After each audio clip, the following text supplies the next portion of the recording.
Our galaxy isn't just sitting still, it's moving. It's going over 1,000,000 miles an hour through space towards something we can't see, something pulling it. They call that the Great Attractor, a force strong enough to pull thousands of galaxies, but we can't see the center of it. It's hidden, so you have these invisible forces moving entire galaxies. And that it challenges things, what we think about the cosmos. The clues are in the motion of the stars, in space-time. It's a kind of detective story out in deep space.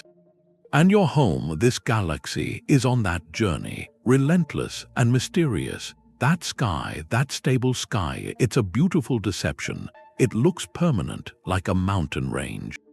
But we're not standing on a mountain, we're on a raft, and the raft is in a current, a river so wide you can't see the banks. The first signs of that current, they started showing up in the 1970s. Astronomers were mapping the universe, watching how galaxies move.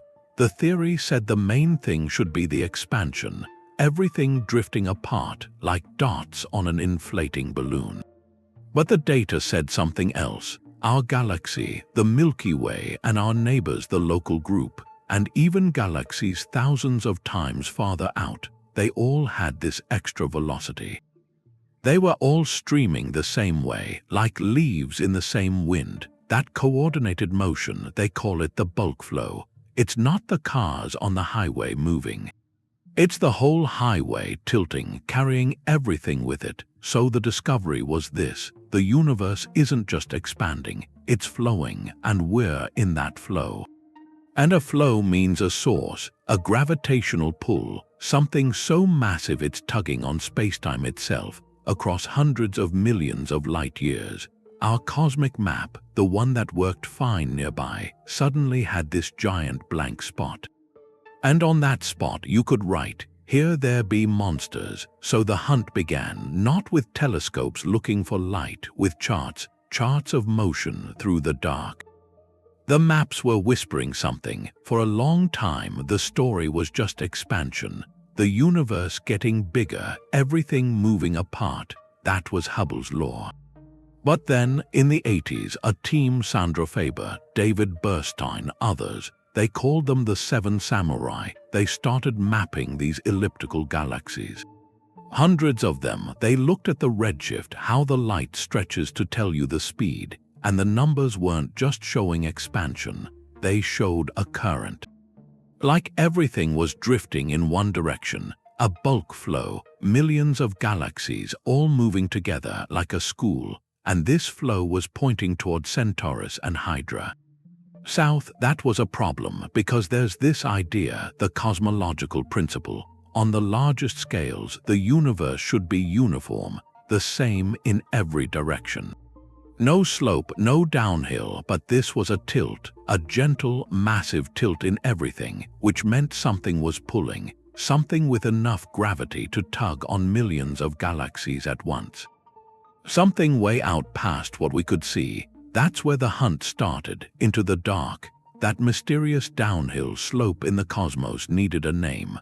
What do you call a force you can't see, one that pulls thousands of galaxies toward it? You call it the Great Attractor. The name feels like something from an old map, a label for the edge of the known world, and in a way it was. It pointed to a region of space about 150 million light-years away, toward the Norma cluster. The calculations said there was something there of almost incomprehensible weight, a gravitational anchor with a mass tens of thousands of times greater than our entire Milky Way. But the irony was, we could feel its pull, we could measure its influence, yet we couldn't look directly at it. Our view to that part of the sky is blocked. It's blocked by the thick plane of our own galaxy, that band of interstellar dust and gas and stars we call the Milky Way. Astronomers have a blunt term for this. They call it the Zone of Avoidance. It's like trying to see a distant mountain range through a permanent, dense fog bank that is your own backyard. The core of the Great Attractor, the heart of this hidden giant, was buried behind a wall of our own cosmic clutter. So the naming was more than just poetic. It was a declaration of a puzzle. It gave a face to the mystery, even if that face was hidden. The Great Attractor became a scientific placeholder, a giant question mark drawn on the map. And it forced a realization. To understand what was pulling us, we couldn't just look with our eyes. We had to learn to see in the dark. We had to use wavelengths of light that could pierce the dust. The hunt was no longer just about finding an object. It was about learning a new way to see. The zone of avoidance wasn't a dead end. It was a challenge. To see what was hidden, you couldn't just use light. You had to listen. You had to feel. You had to learn to see in colors the eye could never see. Astronomers pointed their instruments toward the galactic plane, but they weren't looking for stars. They were listening for the radio whispers of cold hydrogen gas. They were feeling for the infrared warmth of stars shining through dust. They were detecting the X-ray glow of million-degree gas in clusters. This was the work of cosmic spies, using every tool to decode a hidden landscape. One of the great missions was called the H.I. Parkes All-Sky Survey. A giant radio telescope in Australia spent years mapping the sky, not for points of light, but for the signature of that neutral hydrogen, and it worked. Where our optical maps showed a blank, dusty smear, this radio map began to reveal entire galaxies, hidden cities of stars behind the Milky Way's curtain. The suspected direction of the Great Attractor, once a theoretical blank, began to fill in with real structures. They found massive clusters like the Norma cluster, and even larger gatherings, superclusters, all sitting in that gravitational downhill slope. But here was the twist. The more they mapped, the clearer it became. These structures were immense, but they might not be immense enough. The gravitational pull we were feeling, the current dragging thousands of galaxies, was so powerful.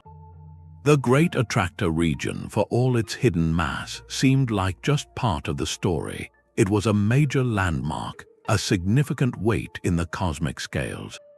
But the river we were in felt like it was flowing toward an even larger sea. The Great Attractor wasn't the final destination. It was beginning to look like a signpost. A massive, undeniable signpost pointing to something farther out. Something so colossal it defied the imagination. The mystery had just deepened, and the map had just gotten much, much bigger. The hidden galaxies behind the Milky Way were just a start. They were local landmarks, but the river we were in, it seemed to come from somewhere much farther off. To find that source, astronomers had to look deeper, past the Great Attractor itself. They had to map the cosmos on a scale that was almost impossible to grasp. And what they found wasn't just another cluster. It was a continent of galaxies, a structure so vast it changed what we thought was possible in our corner of the universe. They called it the Shapley Supercluster. Think about the mass of our entire local group. Andromeda, the Milky Way, all the smaller galaxies. Multiply that by 10,000. That's the scale of Shapley. It sits over 600 million light-years away toward the constellation Centaurus. It's not a single object. It's a dense knot in the cosmic web. A gathering place, dozens of massive galaxy clusters, each with thousands of galaxies, all drawn together by their own collective gravity. It is, by far, the most massive concentration of matter we've ever mapped in our local universe.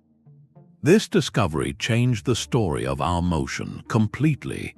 The Great Attractor, that hidden giant we'd been searching for, it was still there. It still had immense gravity. But from this new, grander perspective, it started to look different, less like a final destination, more like a waypoint, a major town, yes, but one that itself was on a slope. A slope leading down to a much larger city. The calculations began to suggest the bulk flow, that great current carrying our galaxy and thousands of others, might not be caused by the Great Attractor alone. The primary source of that pull, the true heavyweight champion of our local cosmos, might be Shapley, so the mystery became layered, like a gravitational matryoshka doll. We are being pulled toward the Great Attractor, but the Great Attractor, along with us and everything in our vicinity, is being pulled toward the Shapley Supercluster. It's a hierarchy of motion, a cosmic dance where every dancer is being led by a partner larger than the last. Our journey isn't a simple straight line to a single point.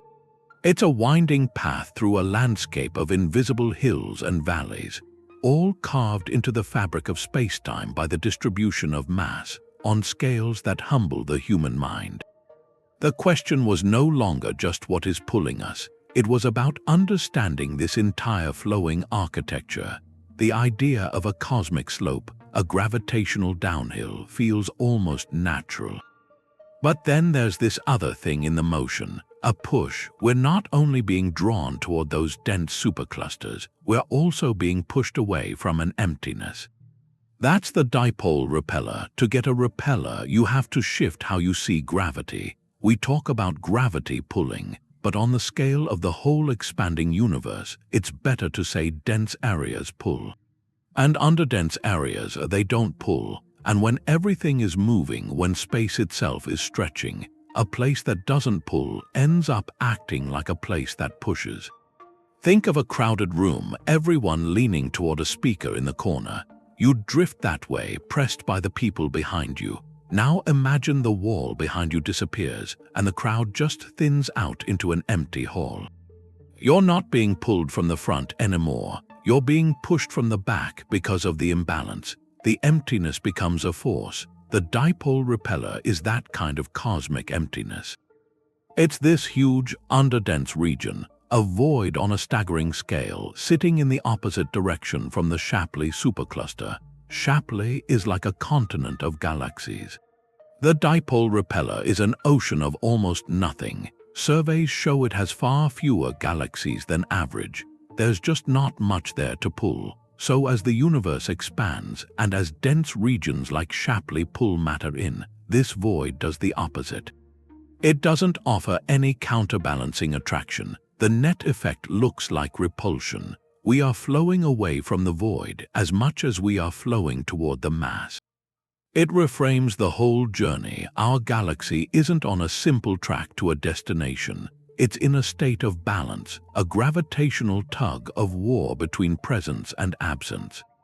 The immense mass of the Shapley Supercluster ahead pulls us forward. The profound emptiness of the dipole repeller behind effectively pushes us onward. Our path is shaped by both the hills and the valleys. The landscape. This model doesn't replace the Great Attractor or Shapley. It folds them into a more complete picture. A stranger one. The forces governing our motion aren't just the things that are there. They are also the things that are not. But this whole picture, this map of flows and voids, it sits on top of a deeper mystery. The pull we feel is so strong, the power needed to move all those galaxies together, it creates a math problem. If you add up everything we can see in the Shapley Supercluster, all the stars, the gas, the dust, the numbers don't work. The gravity from that visible mass isn't enough to explain the motion we see. There's something missing, a hidden source of gravity built into these cosmic structures. And that's where our story of motion runs into the biggest puzzle in cosmology, dark matter. We can't see dark matter. It doesn't give off light or block it. But we know it's there because of gravity, the way it bends light and shapes how galaxies move. The Great Attractor and the Shapley Supercluster, they aren't just clusters of bright stars. They're thought to be embedded in huge, invisible halos of this stuff. These halos are the real anchors, the hidden framework that gives these superclusters their pull. It's like a city at night. You see the lights from windows and street lamps, that's the visible matter.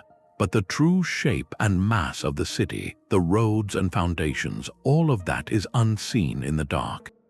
The lights trace the outline, but the dark matter is the underlying structure, the skeleton everything is built on. So mapping this bulk flow, charting this river that carries our galaxy, it's about more than just plotting a course.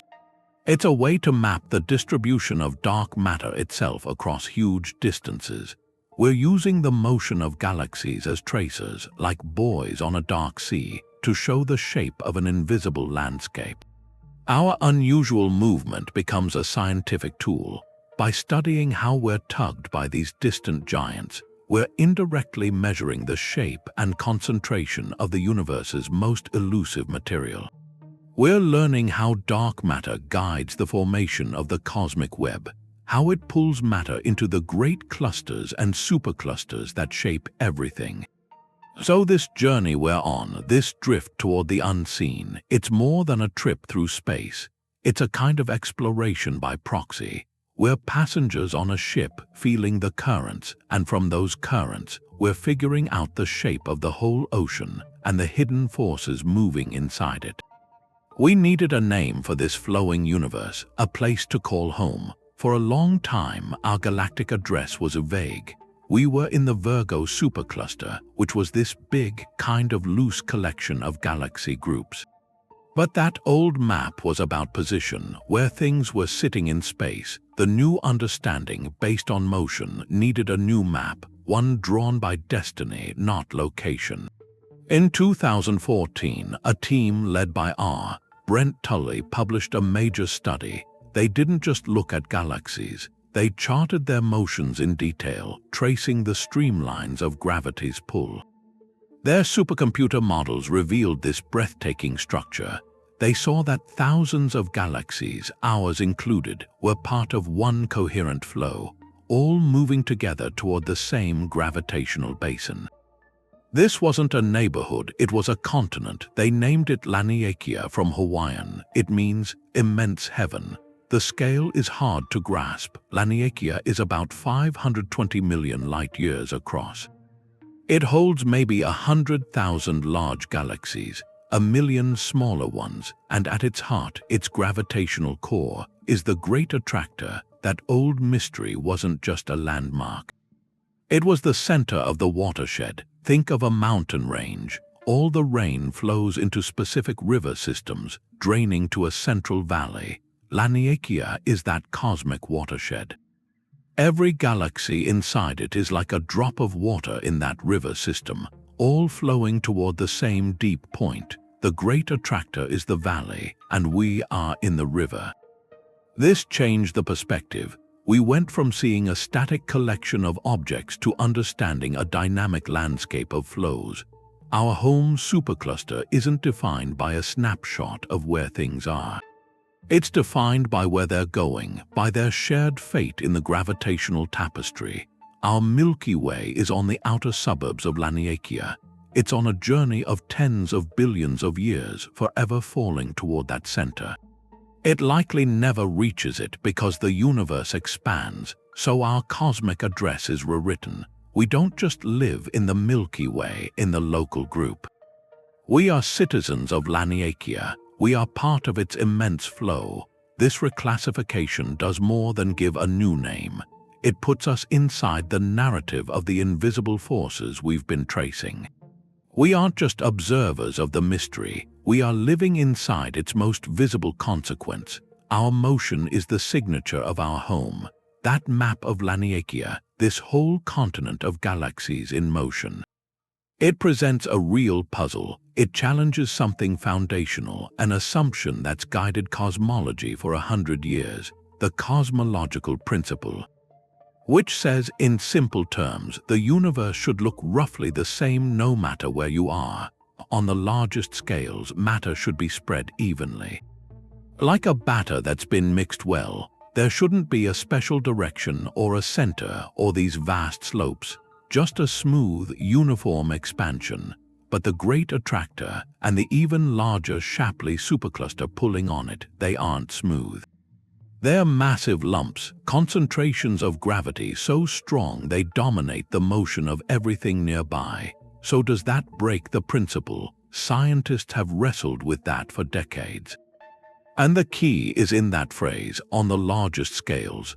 What does large actually mean? Our entire Laniakea Supercluster, it spans over 500 million light-years. That sounds enormous, but the observable universe is about 93 billion light-years across. From that truly cosmic perspective, Laniakea is just a tiny fluctuation. A single ripple in what's otherwise a calm sea. It's considered a local anomaly, an impressive one but still local. The cosmological principle isn't about your backyard looking like your neighbor's. It's about the average texture of a continent. From space, a mountain range is dramatic, but it doesn't violate the idea that Earth is, on average, round. But the real tension comes from the bulk flows themselves, that coordinated river of galaxies all moving together. How common are those? Is our flow just a rare current in a mostly smooth ocean, or are currents like this everywhere? Some observations of distant galaxies suggest these large-scale motions might be more common than our simplest models predicted. They hint that the universe, even on scales of billions of light-years, might have a richer, lumpier texture than we thought. A cosmic fabric woven with thicker threads and deeper hollows, and this is where the Great Attractor becomes more than a destination. It becomes a test. A natural laboratory. By measuring its precise pull, by charting every galaxy in its flow, cosmologists are stress-testing their models of how the universe evolved. They're asking if dark matter and dark energy, those mysterious components that shape everything, are distributed exactly as we think, or if there are surprises in the blueprint. So this invisible force dragging us through space, it does more than dictate our journey. It asks a deeper question about the nature of the cosmos itself. Is the universe fundamentally simple and smooth, or is it complex and textured, full of unexpected currents and hidden giants? The answer rewrites more than just our map. It rewrites our understanding of everything. You can see our motion in the sky, but you need the right kind of eyes. The oldest light in the universe, a faint glow from the very beginning, holds the evidence. That's the cosmic microwave background, the CMB. It's the cooled remnant of the Big Bang's first flash, a nearly uniform bath of radiation that fills all of space. It's the most perfect backdrop you could imagine, and against that perfect backdrop, our movement stands out. Because we're rushing through space, this ancient light doesn't look perfectly uniform to us. It looks subtly distorted. In the direction we're heading, toward that unseen pull, the light gets squeezed. Its waves are pushed closer together, so it appears very slightly warmer.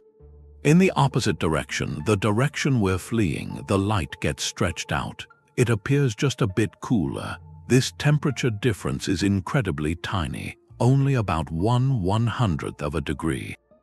But our satellites, like the Planck Observatory, can measure it. They call this pattern the CMB Dipole. It's like walking through a gentle snowfall. If you stand still, the flakes fall evenly all around you. But if you walk forward, you walk into more flakes. They hit your face a little more often from the front. From behind, you encounter fewer. The snowfall itself isn't changing. Your motion through it creates the pattern. The CMB Dipole is exactly that. It's not a feature of the universe's birth. It's our own signature, written in the oldest light there is. This measurement is a crucial clue. By analyzing this dipole, scientists can perform a kind of cosmic subtraction. They can calculate the motion of our solar system around the galaxy's center. And when they subtract that, what's left is the galaxy's own peculiar velocity, its drift through the wider cosmos. That leftover motion, measured from the afterglow of creation, matches the velocity we see from other galaxies streaming with us. It's a confirmation the bulk flow is real. Our journey is not an illusion from incomplete maps. It's a physical fact verified by the most fundamental reference frame we have, the echo of the universe's beginning. So the mystery gains a new layer. The force dragging our galaxy is not just something we deduce from the motion of our neighbors. It's something we feel directly, imprinted on the first light to ever travel. Our path is written in the cosmic background, a faint warmth on one side of the sky and a corresponding coolness on the other. This connects our local, flowing present to the deepest possible past. We are navigating by a map drawn in the afterglow of the Big Bang itself. That faint warmth in the cosmic background, it's a compass, and we're building new tools now to read it. To read it with a clarity we haven't had before. The next big step in this story won't come from just one observation. It'll come from a new generation of telescopes.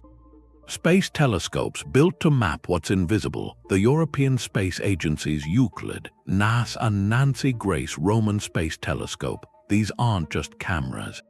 They're cosmic cartographers built for one purpose: to chart the dark universe. For decades, we've inferred dark matter and dark energy. We've seen their effects. But seeing the shape of something is different. It's different from measuring its shadow. These missions will change that. They'll create the most detailed 3D maps ever made. Maps of the universe's large-scale structure. They'll survey billions of galaxies across more than a third of the sky and look back over 10 billion years. How they'll use weak gravitational lensing. Imagine looking at a distant street lamp through the wavy glass of an old window. The lamp's image gets distorted, stretched, twisted by the imperfections in the glass. In space, those imperfections are concentrations of mass, mostly dark matter. Light from a distant galaxy travels toward us. Its path gets bent by the gravity of all the matter it passes, including those vast, invisible halos of dark matter. It warps the galaxy's shape. Just slightly, by measuring those tiny distortions in millions upon millions of galaxies. Euclid and Roman will trace the gravitational field between us and them. They won't take a picture of dark matter. They'll draw its outline by seeing how it bends the light behind it. That's how we map the true architecture. The flowing universe, the Great Attractor, the Shapley Supercluster, the Dipole Repeller. These are landmarks in a landscape we've only sketched broad strokes. These new telescopes will render that landscape in high definition. They'll show us the full web, the dark matter filaments connecting superclusters. Surrounding the voids, we'll see with new clarity how the gravitational currents work, the ones pulling our galaxy, how they're woven into the cosmic fabric. We might find the flow we're part of is connected to even larger structures, or that dark energy, the force accelerating expansion, isn't perfectly uniform.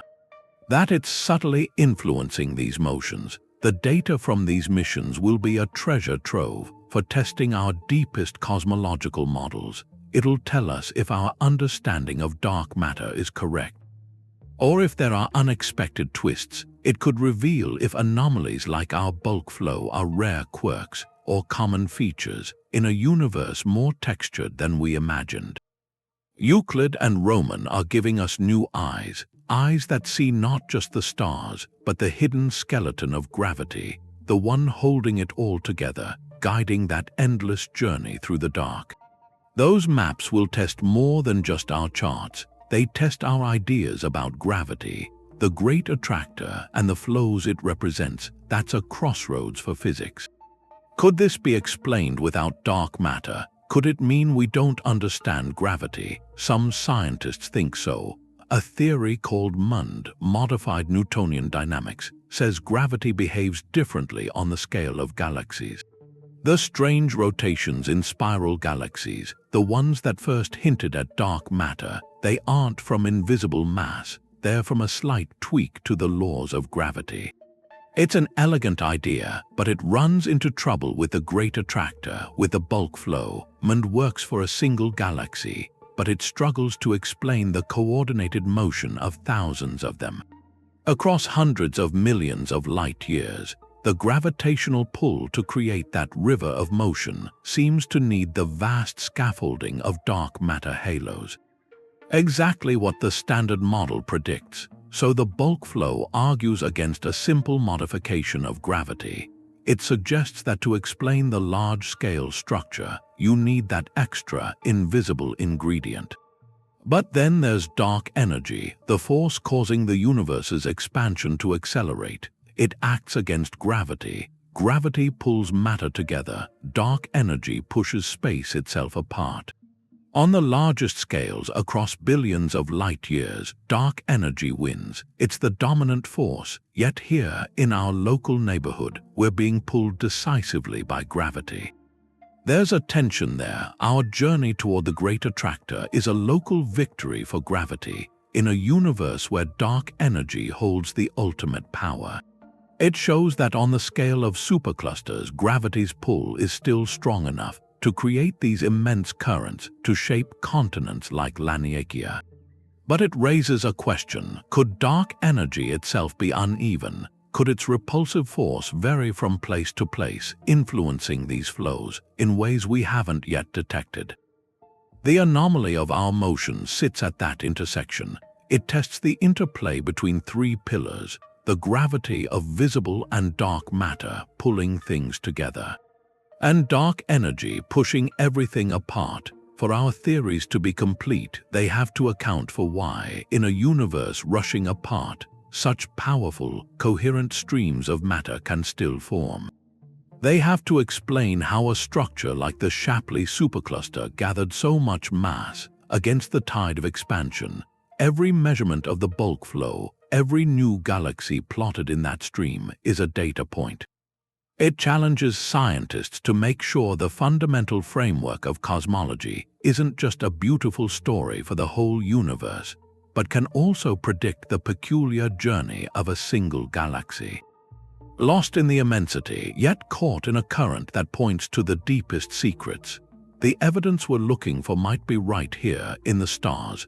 Our galaxy has been moving through Laniakea for a very long time. That journey could have left marks, not just in how the whole galaxy is moving, but inside it, in the oldest stars. That's what Galactic Archaeology does. It reads the Milky Way's history from the positions and motions of its stars. And some of the best clues are the faintest, stellar streams. Imagine a river of stars flowing in an arc through the galactic halo, but those rivers didn't start here. They're what's left of smaller galaxies that came too close.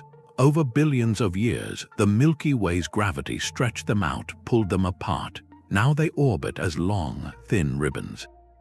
They're fossils, like an archaeological dig, showing layers of how our galaxy grew. But these streams aren't just relics, they're also incredibly sensitive.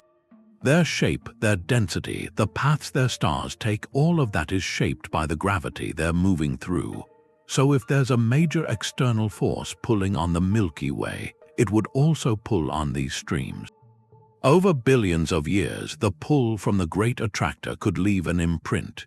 It could warp the streams slightly, or align them in a pattern that points back to that external tide. Finding that signal is the hard part. It's like trying to see a gentle breeze by watching how it moves distant smoke. The main gravity is from the Milky Way itself. Isolating the tiny effect from a faraway supercluster takes phenomenal precision. That's where a mission like Gaia changes everything. Gaia isn't just a telescope. It's a census taker. It's measuring the positions, distances, and motions of over 1 billion stars with incredible accuracy. It's building a 3D map of our galactic neighborhood. With that data, we can trace the orbits of stars in these streams in great detail. We can run models to see how the streams should behave under known gravity. And then we look for the discrepancies, the small, systematic deviations that the Milky Way's own mass can't explain. Those deviations could be the evidence. The fingerprint of an external giant, shepherding not just the galaxy's core, but the faintest relics orbiting it. This connects the huge and the intimate. It links the invisible structure of superclusters millions of light years away to the silent flow of stars here in our own backyard. If we find a signature, it's a direct link. Proof that the forces shaping the largest scales also weave into the smallest threads of our galaxy's history. Then the story of our motion is written not just in the afterglow of the Big Bang or in other galaxies drifting, but in the very bones of our own galactic home. To really get a landscape, sometimes you have to model it, to watch it form. That's what simulation does. Cosmologists, they don't just look at the universe. They rebuild it inside supercomputers. These aren't animations, they're virtual universes built from equations and processing power. Programs like the Millennium Simulation, or Illustris, or Achu. They start with a simple cosmos just after the Big Bang, almost smooth. They seed it with billions of particles. Each one is a huge cloud of dark matter. Then they press play. For weeks, for months, the supercomputer calculates, solving gravity's equations over and over across billions of virtual years. What comes out of that digital dawn is something else. From that near-uniform start, gravity gets to work.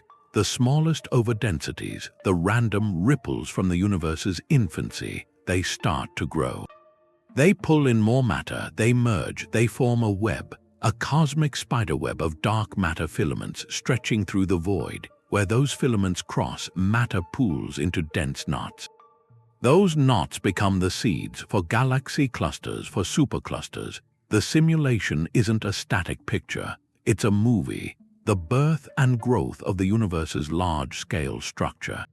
And in these simulated universes, something familiar shows up: vast, coherent rivers of motion, bulk flows, just like the one we're inside. They naturally emerge from the gravitational pull of the densest knots in the web. They predict things like the Great Attractor, the Shapley Supercluster, not as freaks of nature but as expected features in a universe woven by gravity and dark matter. This gives scientists a virtual lab. They can run the simulation again and again, tweaking the ingredients. What if dark matter is different? What if the initial ripples had a different pattern? They watch how those changes affect the web. The strength and direction of the bulk flows that form. Then they compare. They take the real map of our universe with our measured flow toward the hidden attractor and lay it over the simulations. It's a matching game. The simulation that most closely reproduces the universe we see tells us our theories are likely right.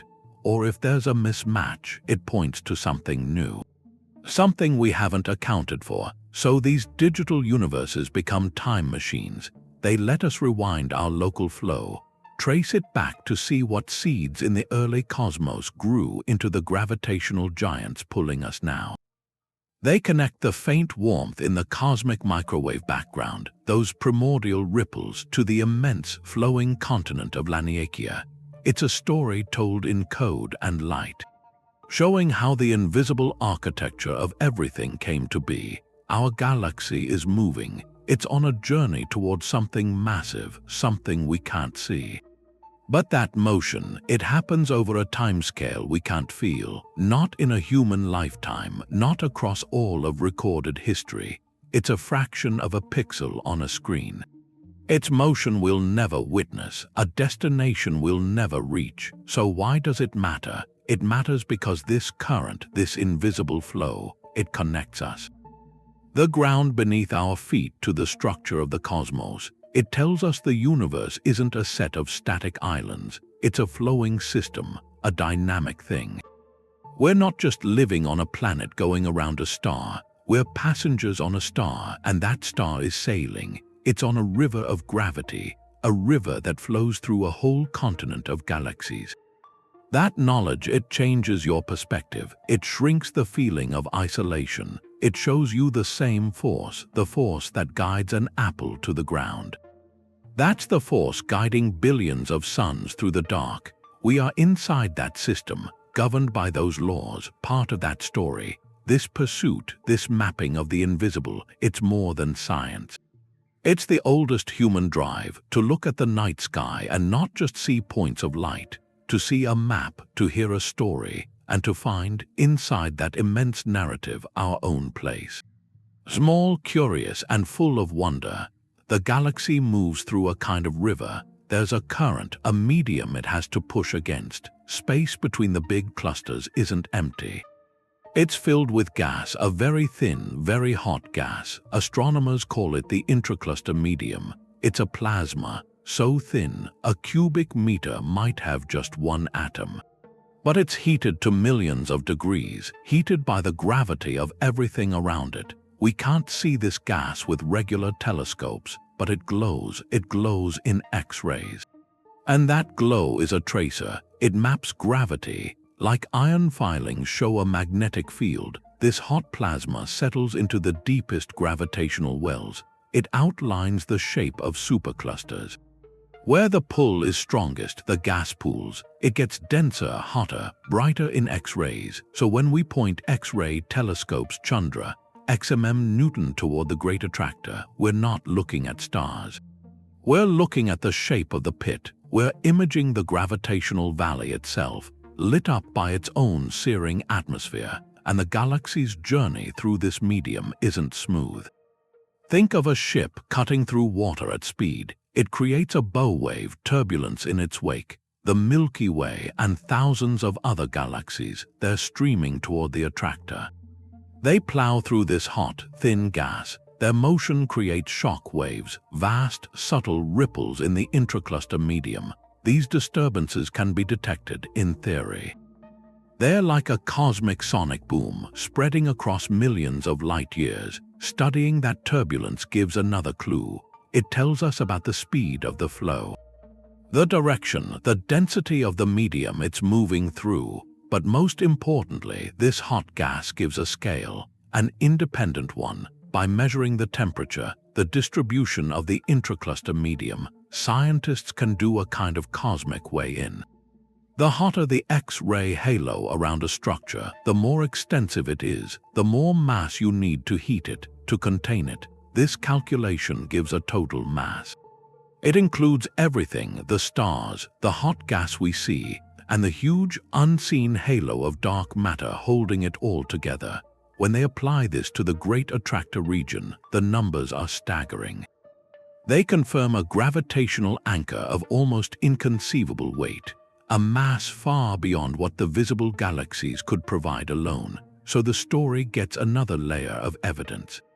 Written not in starlight or radio waves, but in the searing breath of the universe's hidden valleys. The intra-cluster medium is the ghostly highway. And the friction of our passage, the heat of that distant gas, is another whisper from the dark, telling us how powerful the pull ahead really is. You have this faint glow, hot gas, and these stellar streams drifting silently.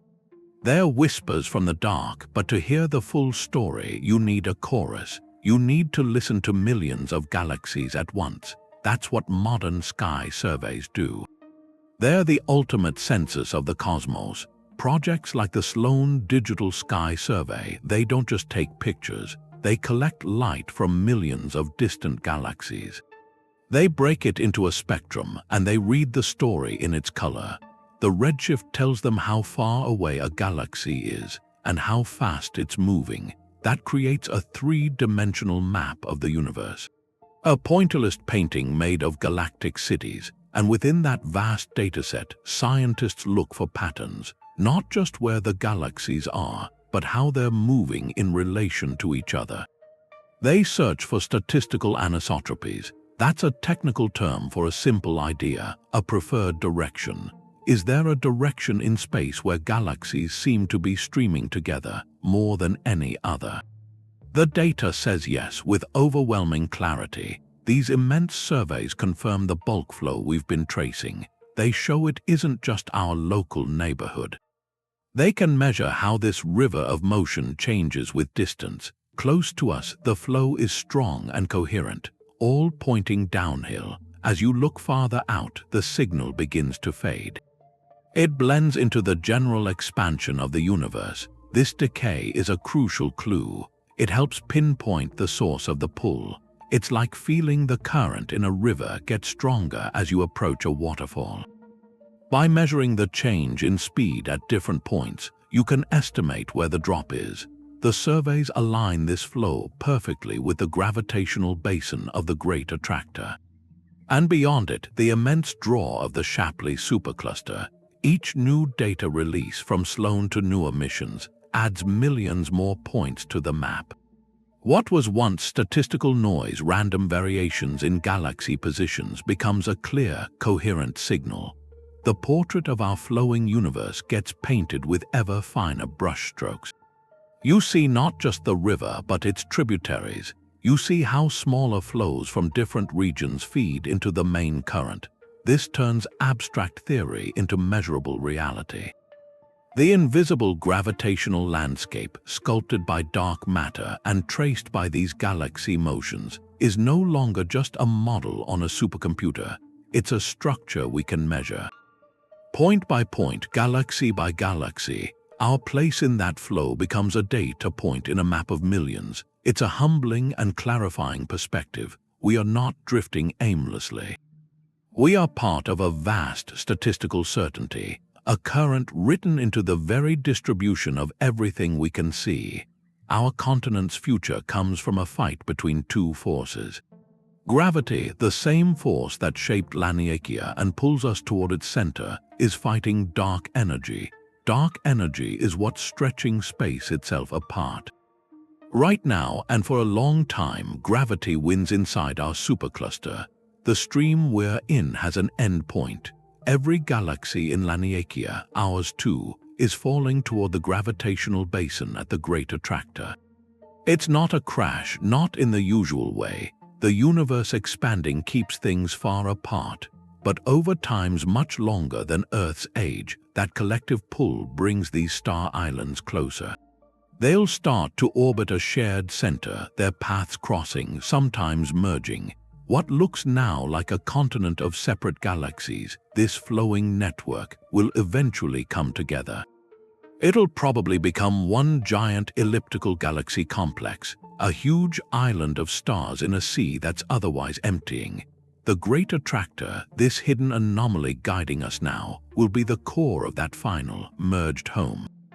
That's the local future set by gravity's pull, but that's just local. While gravity binds Laniakea, dark energy works on a bigger scale. It's making the universe's expansion speed up. Imagine the space between continents stretching, and that stretch getting faster. Over hundreds of billions of years, that push will beat even the strongest gravity, but only on the largest scales. The filaments of the cosmic web, the thin bridges linking superclusters, they'll go first. They'll stretch, get thin, and snap. Laniakea will become truly isolated, cut off from everything else. Light from galaxies outside our supercluster will fade, their light stretched until we can't see it. The sky for anything living in that merged galaxy will be deeply dark, holding only the stars of their own enormous city.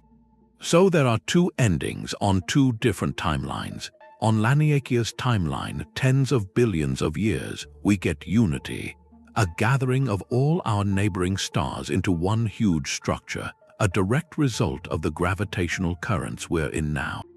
On the cosmos timeline, hundreds of billions of years, we get isolation. The river that brought us together becomes an ocean with no other shores.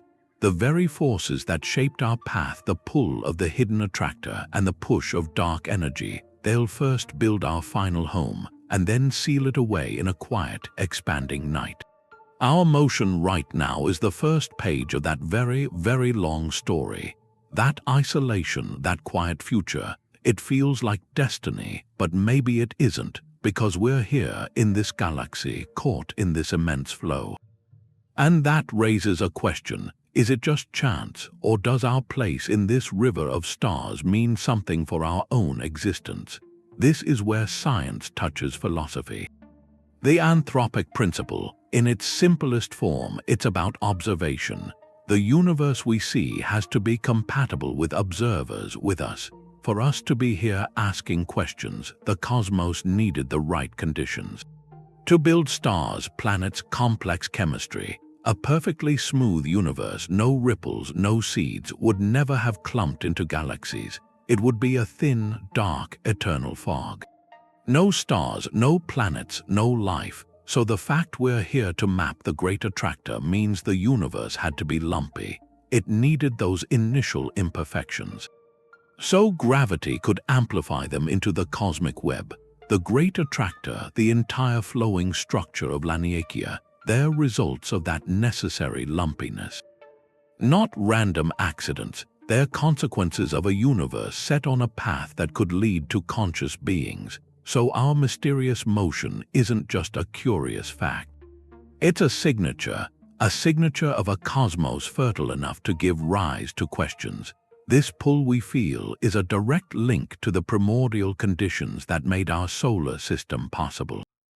Made our minds possible. So while the Great Attractor itself might be a local anomaly, the kind of universe that produces such giants is likely the only kind we could ever find ourselves in. Our contemplation of this hidden force becomes a strange loop. We are products of a universe with large-scale structure, and we're using that same structured universe to discover the hidden currents within it.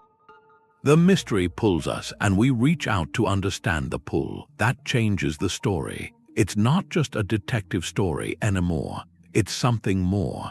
It suggests our search for meaning in the cosmos isn't separate from the cosmos. It's an expression of the same principles, the ones that shape the stars and the silent rivers between them. We're not just passengers. We are the universe in one small corner, beginning to trace the map of its own immense, flowing body. We've mapped light and motion, but we haven't yet heard the ripples from the largest things in the cosmos.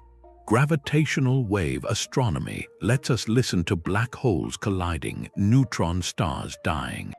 But there's a deeper kind of listening coming, a mission called LISA. It won't be built on Earth, it'll be in space. 3 spacecraft flying in a triangle millions of kilometers apart. They'll use lasers to measure distance with impossible precision, listening for low-frequency gravitational waves, ground-based detectors can't hear. That frequency band holds the universe's most patient signals. One target is the stochastic background, not a single echo, a collective murmur. It could be the sound of cosmic strings.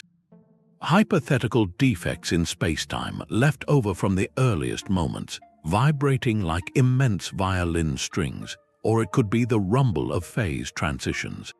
The primordial cosmos changing state. Detecting that background would be like hearing the universe's infancy, but it could also be a reference tone. As those ancient waves travel to us, they pass through the cosmic web. The moving mass of superclusters, the emptiness of voids, they'd subtly distort the wave's passage, imprinting a signature of the large-scale structure they traveled through. Gravitational lensing, but for waves instead of light. Then there are millisecond pulsars, the most precise clocks in the galaxy, lighthouses of dead stars spinning hundreds of times a second. Beaming radio waves with metronomic regularity, scientists monitor an array of them across the sky, a pulsar timing array. It's a galaxy-sized gravitational wave detector. A passing wave would minutely alter the distance between us and a pulsar, making its ticks arrive slightly early or late. The main goal is to detect waves from supermassive black hole binaries. But that same sensitivity could, in theory, pick up something else. The persistent strain from the slow, immense motion of mass on supercluster scales. The gravity of the Great Attractor and Shapley constantly in motion. It might create a faint, steady signal in the timing of these stellar clocks. That's the shift. Instead of inferring gravity from galaxy motion, we'd measure gravity directly, by how it warps spacetime itself on the largest scales, a completely independent line of evidence. A gravitational view of the anomalies shaping our journey. If it works, it weaves our motion into the fundamental vibrations of the cosmos, confirming we're not just sailing on a river of stars, but on a river of curved space. And its currents might one day be heard as well as seen. Our cosmic flow might be just one possibility. The laws of physics in our universe, the strength of gravity, the amount of dark energy, these aren't just numbers. They're a recipe. That recipe baked a very particular cosmos, one with enough structure to form galaxies and enough time for life to emerge. The Great Attractor is a product of that recipe. So then, other kitchens, in multiverse theories, other universes could exist with different physical constants. Imagine a cosmos where gravity is much stronger. Matter would clump together ferociously. Superclusters like Shapley would form almost instantly, drawing everything into dense knots. The bulk flows would be intense but short-lived as everything crashes together rapidly. No long, graceful rivers of motion like Laniakea, just sudden, violent mergers. In a universe where gravity is much weaker, the opposite, matter would struggle to coalesce. The seeds from the Big Bang might never grow into filaments and clusters. The cosmos would remain a diffuse, quiet haze, no great attractors, no flowing continents of galaxies. Just a lonely, dim scattering of stars, if any form at all. Then there's dark energy. In our universe, dark energy's repulsive force became dominant only after structures had time to form. But in a cosmos where dark energy was stronger from the start, the story changes. That repulsive push would have fought gravity's pull from the beginning, smoothing out the wrinkles before they could grow. It would suppress the formation of large-scale flows entirely. The universe would expand so rapidly that matter would be pulled apart before it could ever gather into streams. So our journey, this feeling of being pulled by an invisible giant, it depends on a delicate balance, a balance between the pull of gravity and the push of dark energy. A balance set by the specific numbers of our reality. The Great Attractor, then, is more than a local mystery. It's a signature, a fingerprint of our universe's unique parameters. It tells us we live in a cosmos where the forces are tuned just so, not so strong that everything collapses immediately, not so weak that nothing ever forms, but in a middle that allows for both vast structure and the slow, patient currents that carry galaxies like ours. Contemplating this doesn't solve the mystery of why our constants are what they are, but it deepens the wonder. Our place in this river of stars is a consequence of the fundamental nature of reality itself. We are navigating a cosmos shaped by a very specific and perhaps very rare set of rules. This cosmic map, this story of hidden giants and moving continents, it wasn't made by a few people. It's something built together, and lately, some of the most important mapmakers have been people like you. Those big sky surveys, the ones that map millions of galaxies, they create a problem of volume. How do you sort all those shapes, spirals, ellipticals? The answer wasn't a bigger computer. It was asking the world to look. Projects like Galaxy Zoo came up. They turned pictures of space into a kind of puzzle anyone could try. With a simple tutorial online, a person anywhere could look at a galaxy's photo and click, spiral or elliptical, which way is it turning? The human brain's ability to see patterns, that basic curiosity, became a key tool. Millions of classifications came in, from teachers, retirees, students, people who just loved the night sky. This was citizen science, but for a whole galaxy. Every click was a piece of data, and all those clicks together helped trace the large-scale structure, the filaments, the voids, the things that point toward gravitational mysteries like the Great Attractor. By taking part, people weren't just playing a game. They were helping to chart the invisible landscape that guides our own galaxy's path. That opening of discovery, it's a deep change. It means the search to understand our place in this flowing cosmos isn't locked away anymore.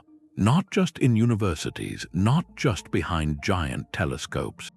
It is really a human project. It links a personal moment staring at a strange, beautiful island of stars on your own screen to the biggest story we know. That click is like a vote of curiosity, a direct line from one person's imagination to the edge of what we know in astrophysics.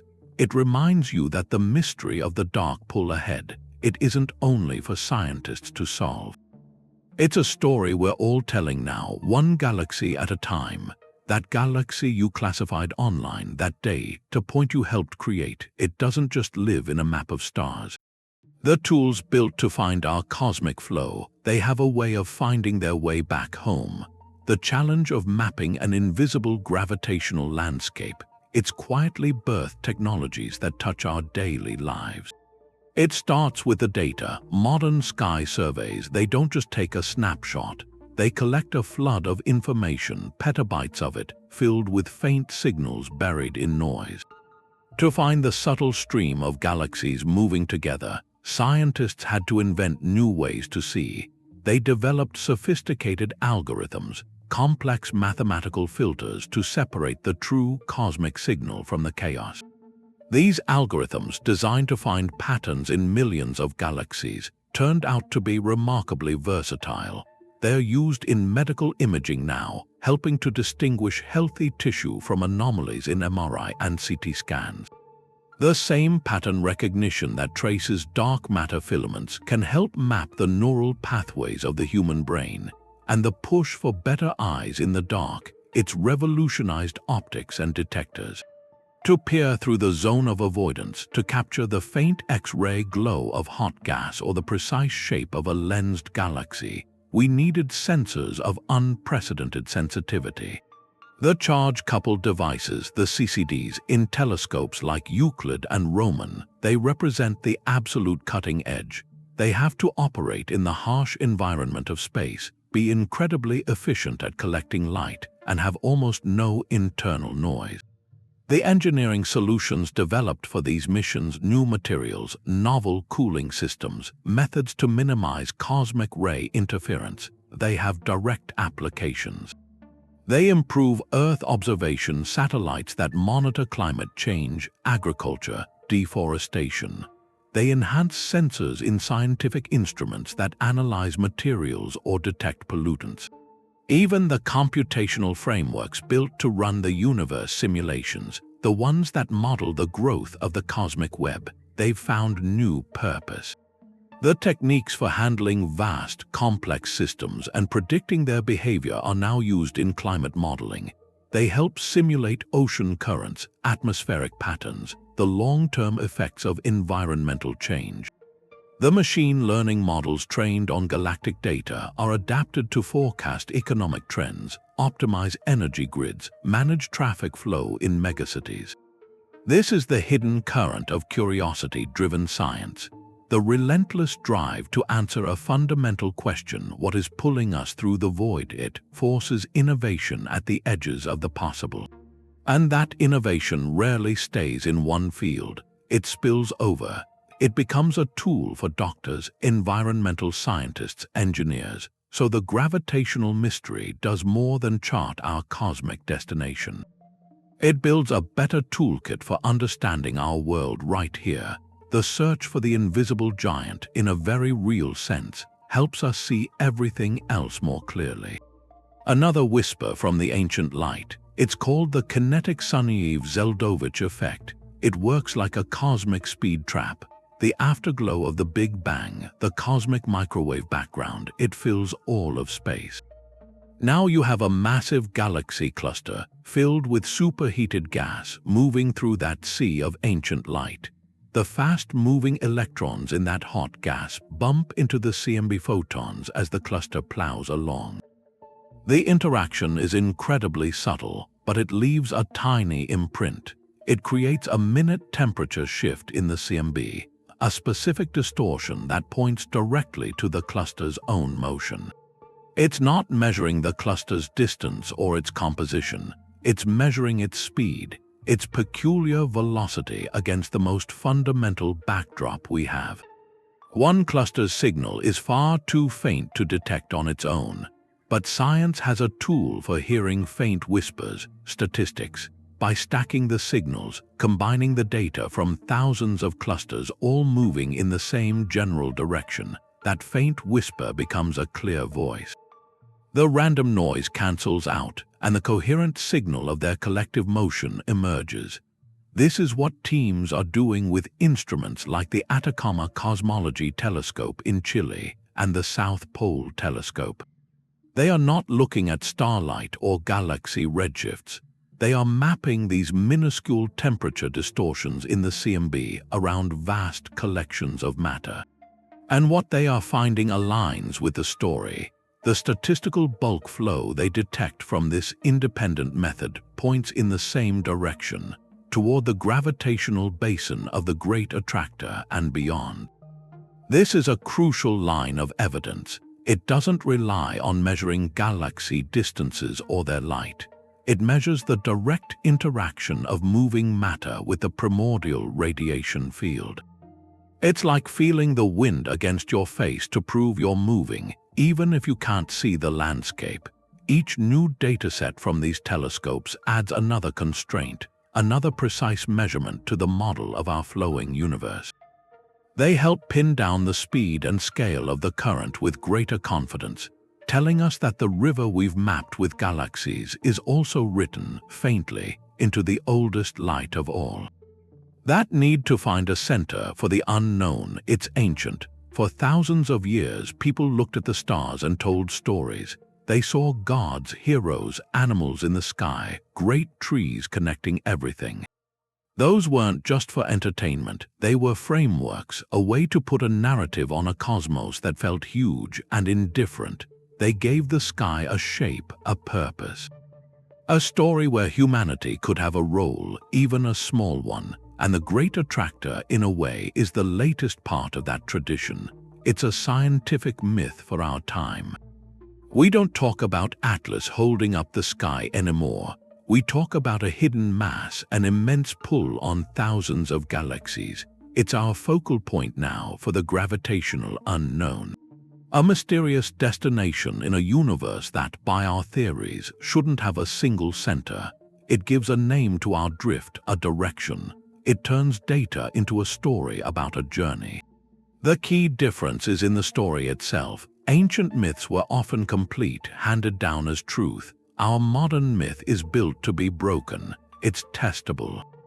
Falsifiable, it evolves. We didn't get the Great Attractor from an oracle. We inferred it from the motion of galaxies, and we've spent decades trying to prove what it is, debating if it's the main source of the pull or just a signpost to something bigger.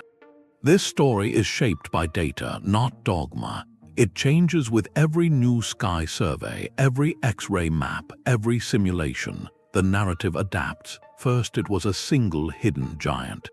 Then it became part of a larger flow toward Shapley. Then it was framed by the push of a great void. The myth is alive, rewriting itself in math and observation. That's a fundamental shift in how we engage with mystery. It's not about replacing awe with cold facts. It's about channeling that awe into a shared quest for understanding. We traded the certainty of superstition for the process of discovery, which is rigorous, humbling, more exciting. We acknowledge the mysteries that remain: dark matter, dark energy, the true architecture of the cosmic web.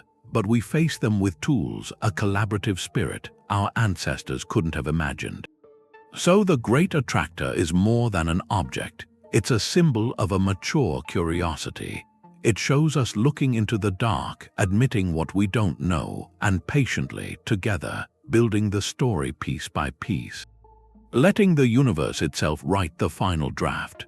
Our place in this flow, this immense scale, can feel like a lesson in being small. Our planet is a speck of dust. It orbits a star, and that star is just one grain of sand on a galactic shore. And that whole shore, our whole galaxy, is drifting. It's moving towards something hidden, a giant we can't see. That perspective could overwhelm you, but it also does something else. It connects. The same gravity pulling our galaxy is the force that holds you to the ground. The atoms in you, they were made in stars, stars that lived and died long before our sun existed. Their material was scattered by forces like the ones guiding the Milky Way right now. So you're not separate from that story. You're a temporary part of it, a conscious expression of it, and that quietly takes apart the idea that we're the main characters here. It shifts the view from seeing ourselves as the center to seeing the cosmos as the center. We aren't the purpose of the universe, we're its product. Maybe its way of understanding itself. That shift, it has a quiet ethical weight. If our world isn't the center of everything, but a rare place, a fragile oasis in all this flowing dark, then taking care of it becomes our most immediate responsibility. Our deepest one, the cooperation it took to map the Great Attractor, the shared data from telescopes everywhere, the international teams, the citizen scientists, that model of collaboration is what we need. For the challenges here on this pale blue dot, the curiosity that makes us look millions of light years away is the same curiosity. It can solve problems of sustainability, of health, of understanding each other. In a universe of impersonal forces of staggering scale, what stands out is us, our capacity for wonder, for cooperation, for building knowledge together. That's our unique gravity, the silent pull on our galaxy. It doesn't know human borders. It doesn't know nations or conflicts. The light from the cosmic microwave background, it falls on everyone equally. And in tracing that light to understand our motion, science does something. It performs a quiet act of unification. It makes a shared map of a reality we all live in. That pursuit becomes a testament to what we can do when we look outward together, guided not by division but by a common question. So this journey toward the unseen attractor, it's more than an astronomical fact. It's a mirror. It shows us our breathtaking smallness, and it shows us our extraordinary potential to reach beyond it, to care for our tiny world, and to keep building the shared story of our place in the flowing dark. The cosmic background whispers. They don't just carry our motion, they hold a record of the landscape we're moving through. That's the integrated Sachs-Wolfe effect. It's a subtle clue. You have to picture the ancient light from the Big Bang, the CMB, as photons on a very long journey. For billions of years, they've been traveling toward us, passing through the cosmic web. When a photon flies into a deep gravitational well, like a massive supercluster, it has to climb back out. In a universe where gravity is the only force, the energy it loses going in, it would get back coming out. But our universe has dark energy. Dark energy makes the expansion accelerate, and that slowly weakens the gravitational grip of these large structures over time. The wells are getting shallower as the photon passes through, so when the photon climbs out, the hill isn't as steep as it was going in. It doesn't get all its energy back. The photon exits a little colder with a tiny deficit that creates a specific, faint cold spot in the CMB map aligned with that massive structure, and the opposite happens with a void. A photon passing through a vast, growing region of weaker gravity, it rolls down a shallower hill than the one it will climb later, so it gains a little net energy, leaving a faint hotspot. These imprints are incredibly subtle. Finding them is a statistical task. Scientists take a detailed map of the cosmic microwave background, like from the Planck satellite, and cross-correlate it with a three-dimensional map of the universe's large-scale structure from galaxy surveys.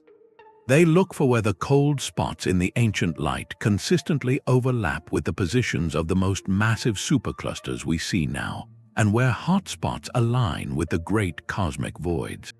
That cross-correlation is the signal, a direct link between the distribution of matter today and a permanent scar left on the first light. So for our journey, the gravitational potential pulling us, the combined weight of the Great Attractor and the Shapley Supercluster, is one of the most significant downhill slopes nearby. According to the models, the evolving gravity of this colossal structure should have left its own faint, cold imprint on the CMB. Detecting that specific signature would be a monumental piece of evidence. It would connect the dots. It would show that the force dragging our galaxy forward today isn't a recent thing. Its gravitational influence was already shaping the universe's oldest light billions of years ago, as that light passed through the growing potential of what would become our destination. The integrated Sachs-Wolfe effect turns the cosmic microwave background into more than a backdrop. It becomes a photographic plate developed over 13 billion years, showing a ghostly negative image of the cosmic web. In its faint patterns, we might one day see the shadow of the giant whose pull we feel. It's the universe writing its own history in the language of energy and gravity. A story we're just starting to read. You start at the very beginning, the Great Attractor's origin story. It doesn't start with a bang, it starts with a whisper. A quantum whisper. In the first fraction of a second after everything began, something happened. Space went through hyper-expansion, cosmic inflation. It ballooned from a speck to something macroscopic in an instant, and during that stretch, the vacuum of space wasn't smooth. It was fizzing, quantum fluctuations. Tiny random variations in energy popping in and out. Normally they're small, short-lived, but inflation stretched them. It took those microscopic ripples and blew them up. To cosmic size, it froze them into space-time as minute differences in density. Some regions had a tiny bit more energy, a tiny bit more potential. Those became the seeds. The blueprint, slight overdensities, and over billions of years, gravity pulled matter toward them. Every galaxy, every cluster, every filament in the cosmic web grew from one of these stretched quantum seeds.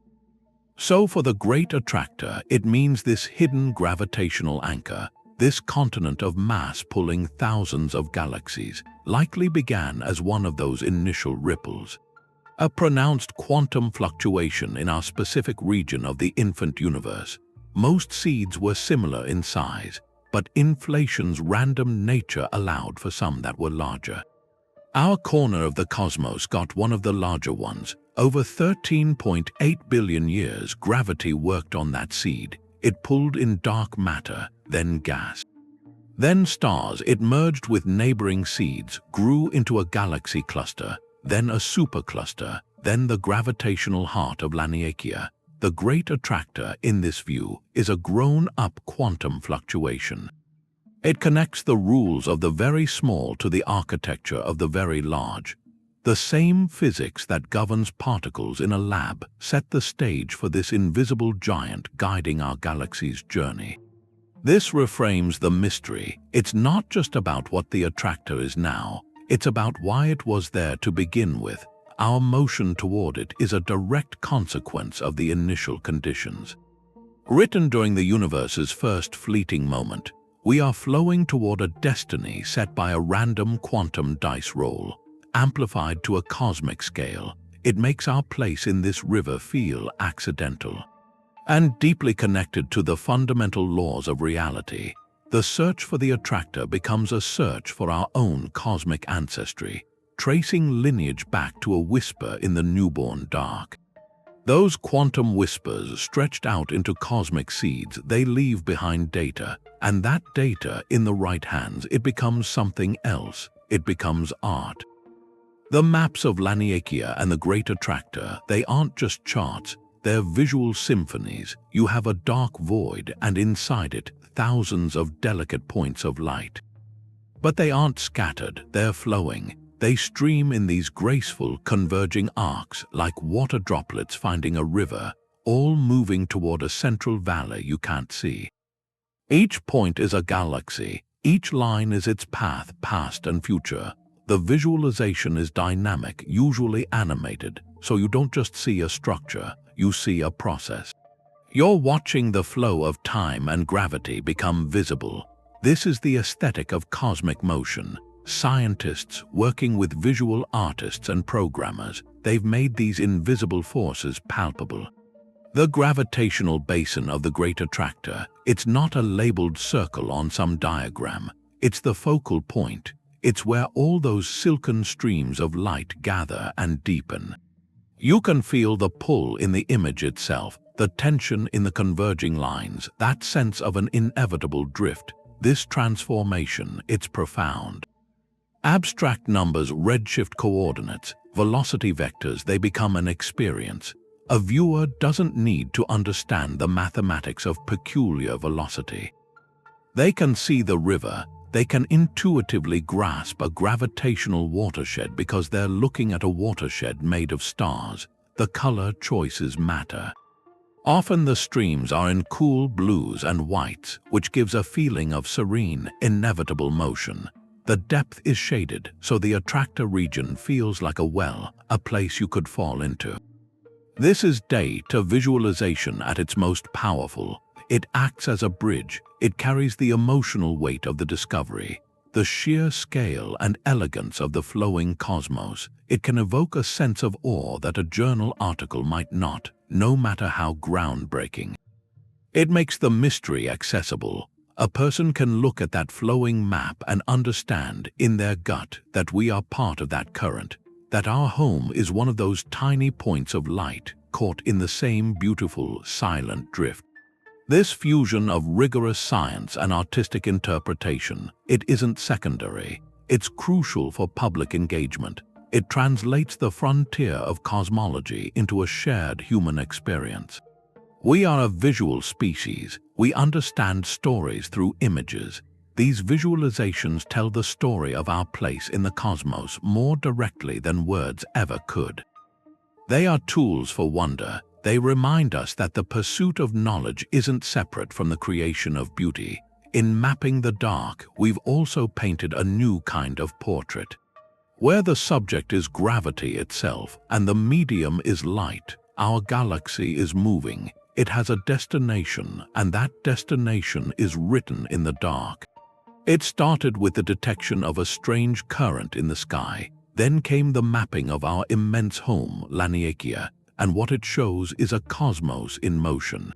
A graceful, relentless motion. We aren't fixed, we're travelers. We're caught in a river of gravity. It flows toward hidden giants. It flows away from a profound emptiness. This exploration has shown us something. The universe's true architecture is often invisible. It's sculpted by dark matter. It's measured by the silent drift of galaxies. It challenges our simplest maps. It invites us to look deeper, to listen to the whispers of ancient light, to listen for the subtle warping of space-time itself. Every new telescope adds a piece. Every sky survey, every simulation, they add to this grand puzzle, and they remind us that discovery is a process. It's not an end point. So when you look up at the night sky, remember the stillness is an illusion. You're standing on a world orbiting a star, and that star is sailing. It's part of a galaxy. And that galaxy is flowing. We are all participants in this voyage, a journey set in motion by the first whispers of the cosmos, guided by forces we are only beginning to understand. Let that knowledge fill you with wonder for the vast universe, the dynamic universe, the beautifully mysterious universe we call home.